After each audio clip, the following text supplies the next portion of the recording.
In order for you to have a clean slate, you have to name what took place. Saying sorry but not naming why you're sorry does not give permission to move forward or through emotions that were caused. The only way to move through emotions that were caused is to name what was done in a deep way, not a surface layer, in depth, meaning this is how what you did made me feel. And the other person holding it and sitting with it and understanding it. Not only for that person, but for themselves. So they can understand what pattern and behavior within them causes pain in others. That is how you move through discord. If you're only willing to say sorry, but not name and dig deep onto what actually took place in a real, raw, vulnerable fashion with depth and transparency, then that means you're not willing to look at pieces of you that hurt other people, and you're not willing to take accountability. And that only keeps you in loops and cycles of doing the same thing and expecting a different result. Because if you can just say sorry and you move past it, that is temporary. Because those emotions have not been able to leave your body. All they're doing is sitting in your memory bank until it happens again. And because it wasn't addressed properly, then nobody heals. It's a spiritual bypassing. It's causing more lack and more discord. And it's keeping you in cycles. If you really want to move through pain into a piece of freedom that can be amplified within each other's heart space, you have to name what happened. You have to say, when this took place, this is how it made me feel. And the other person doesn't get to tell you how you felt from their behavior.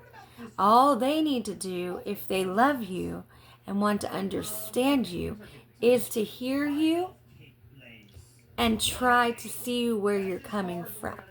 That is how you move through discord.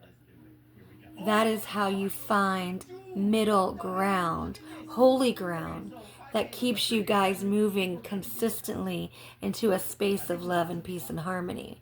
But if you are not willing to do that and you are not able to, it's okay.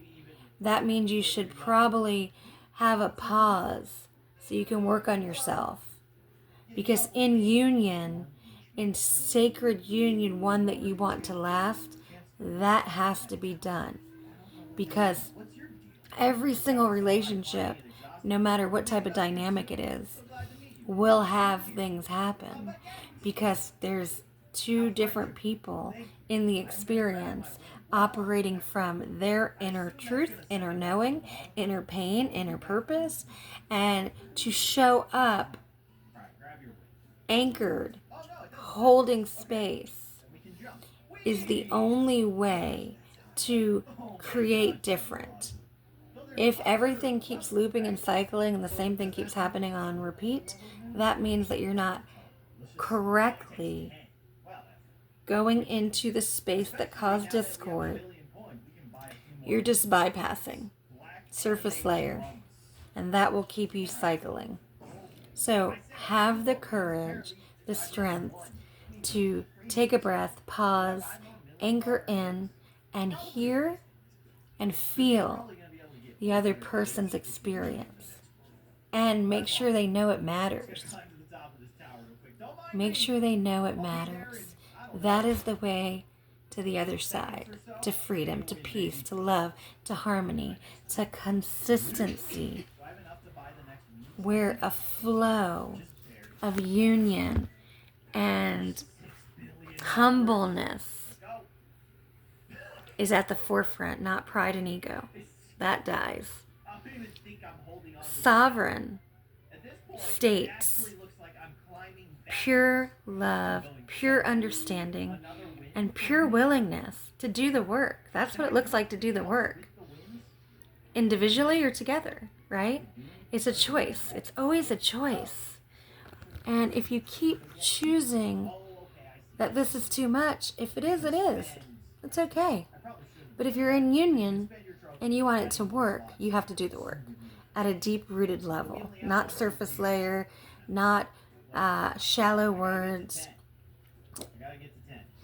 but to see through the pain and the experience of the other. Both ways. Two-sided mirror, right? Yours and mine. Not I, me.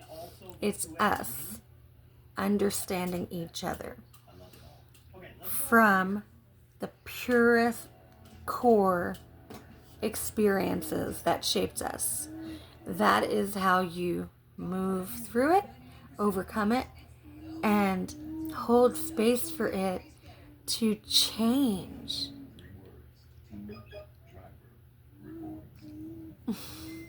And it can, and it is possible. It is possible.